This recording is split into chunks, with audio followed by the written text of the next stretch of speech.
Assalamualaikum warahmatullahi wabarakatuh. Innal hamdalillah nahmaduhu wa nasta'inuhu wa nastaghfiruh wa na'udzu billahi min shururi anfusina wa sayyiati a'malina. May yahdihillahu fala mudilla lahu wa may yudlil fala hadiya lahu.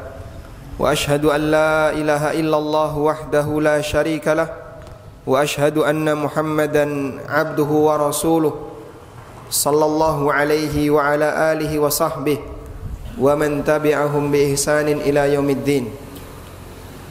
Ya ayyuhalladzina amanu taqullaha haqqa tuqatih wa la tamutunna illa wa antum muslimun. Ya ayyuhan nasu taqu rabbakumul ladzi khalaqakum min nafsin wahidah wa khalaqa minha zawjaha wa batha minhuma rijalan katsiran wa nisaa'a wattaqullaha alladzi tasaaluna bihi wal arham innallaha kana 'alaikum raqiba. Ya ayyuhalladzina amanu taqullaha wa qulu qawlan sadida yuslih lakum a'malakum wa yaghfir lakum dhunubakum wa man yuti'illaha wa rasulahu faqad faza fawzan 'azima. Amma ba'du, fa inna asdaqal hadithi kitabullah wa khairal huda huda nabiyyina Muhammadin sallallahu alaihi wasallam wa syarral umuri muhdatsatuha fa inna kulla muhdatsatin fid dini bid'ah wa kulla bid'atin dalalah wa kulla dalalatin finnar. Alhamdulillah, kita layak bersyukur kepada Allah Subhanahu wa taala. Masjid yang baru saja direnovasi sudah bisa kita manfaatkan untuk sholat jamaah di kesempatan kali ini. Dan sebagai bentuk rasa syukur kepada Allah, mari kita manfaatkan masjid ini sebaik mungkin untuk semakin mengagungkan Allah Subhanahu wa ta'ala. Allah ta'ala menyebutkan fungsi masjid, fi buyutin adinallahu an turfa'a fiha ismuh, di rumah-rumah yang Allah izinkan secara syar'i. Artinya Allah syariatkan untuk mengagungkan namanya. Yang dimaksud adalah masjid. Karena itu bagi para jamaah sekalian yang bisa merutinkan untuk salat jamaah 5 waktu di masjid ini, mari kita ramaikan.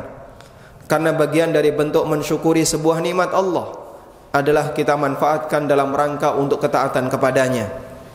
Dan Allah Subhanahu wa ta'ala berjanji, bagi siapa yang mensyukuri nikmatnya maka Allah akan menambahkan nikmat untuknya. La in syakartum la azidannakum wa la in kafartum inna adzabi lasyadid. Jika kalian mensyukuri nikmatku maka aku akan memberikan tambahan untuk kalian. Karena itulah para ulama mengatakan asyukru huwal hafidh. Sesungguhnya mensyukuri nikmat adalah bentuk penjagaan untuk nikmat tersebut. Selanjutnya jamaah yang dimuliakan Allah Ta'ala, Allah menyebutkan dalam Al-Quran di surat Yunus definisi siapakah wali Allah Ta'ala. Orang yang dijamin oleh Allah untuk mendapatkan kesejahteraan hidup di dunia dan di akhirat. Allah Ta'ala berfirman, ala inna awliya Allah la khawfun alaihim walahum yahzanun. Ketahuilah sesungguhnya para wali Allah tidak ada rasa takut pada diri mereka dan tidak bersedih. Artinya mereka akan mendapatkan jaminan kebahagiaan. Siapakah wali Allah itu? Allah jelaskan di lanjutan ayat, alladzina amanu wa kanu yattaqun. Mereka adalah orang-orang yang beriman kepada Allah dan bertakwa kepadanya.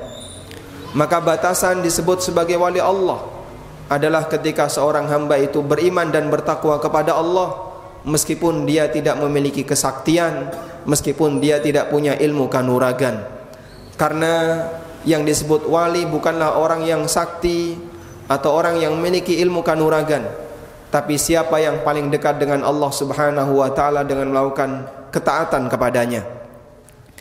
Dan salah satu di antara wali Allah adalah para ulama, sebab mereka manusia yang mengetahui hak Allah, paling tahu tentang syariat Allah, dan yang paling maksimal dalam mengamalkannya. Yang dimaksud ulama di sini adalah orang yang mengamalkan ilmunya, sebagaimana yang difirmankan oleh Allah dalam Al-Quran, innama yakhshallaha min ibadihil ulama'u. Sesungguhnya yang punya rasa takut kepada Allah di antara hambanya adalah para ulama. Karena itulah Ibnu Mas'ud radhiyallahu anhu pernah mengatakan, al-ilmu hiyal khasyah. Hakikat dari ilmunya ulama adalah ilmu yang mengantarkan kepada rasa takut kepada Allah Subhanahu wa ta'ala. Dan Imam Asy-Syafi'i rahimahullah pernah menegaskan bahwa andaikan bukan ulama sebagai wali Allah, maka Allah sudah tidak memiliki wali lagi. Beliau pernah mengatakan, laulal ulama'u hum awliya Allahu fil akhirah, laulal ulama'u hum awliya Allahi fil akhirah, fama lillahi wali. Andaikan bukan ulama, merekalah yang merupakan wali-wali Allah, maka Allah sudah tidak punya wali. Andaikan ulama tidak dianggap sebagai wali Allah, maka sudah tidak ada lagi wali Allah, karena yang lain derajatnya di bawah para ulama. Dan Nabi SAW menyebut para ulama sebagai ahli waris beliau, ahli waris para nabi. Dalam hadis yang sahih Rasulullah SAW bersabda, innamal ulama'u warathatul anbiya. Sesungguhnya hanya para ulama, merekalah ahli warisnya para nabi. Ini semuanya menunjukkan bahwa kita sebagai seorang muslim memberikan penghormatan kepada mereka, diajari untuk memberikan penghormatan kepada mereka, karena mereka adalah orang-orang yang pilihan di tengah umat ini, disebut sebagai ahli warisnya para nabi, disebut sebagai wali Allah. Sehingga demikian bagian dari menghormati syariat adalah menghormati orang-orang yang mengemban syariat. Semoga Allah jadikan kita sebagai orang yang sadar diri akan jasa-jasa mereka dan memberikan penghormatan kepada mereka sesuai dengan porsinya. Demikian sebagai khutbah yang pertama, semoga bermanfaat. Aqulu qauli hadza wa astaghfirullah.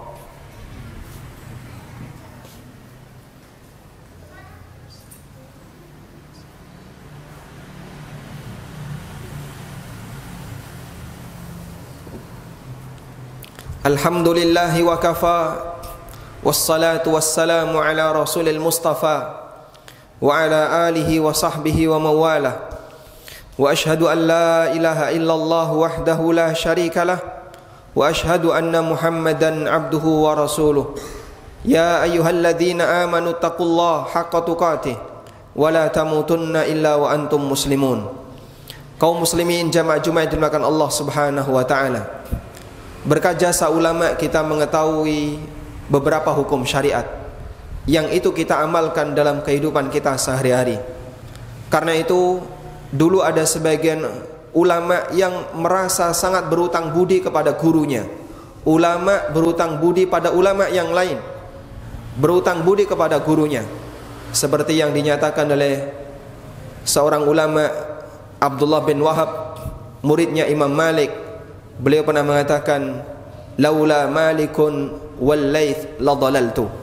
Andaikan bukan karena jasa Imam Malik dan jasa Imam Laits bin Sa'ad, la dhalaltu, tentu aku akan menjadi orang yang sesat.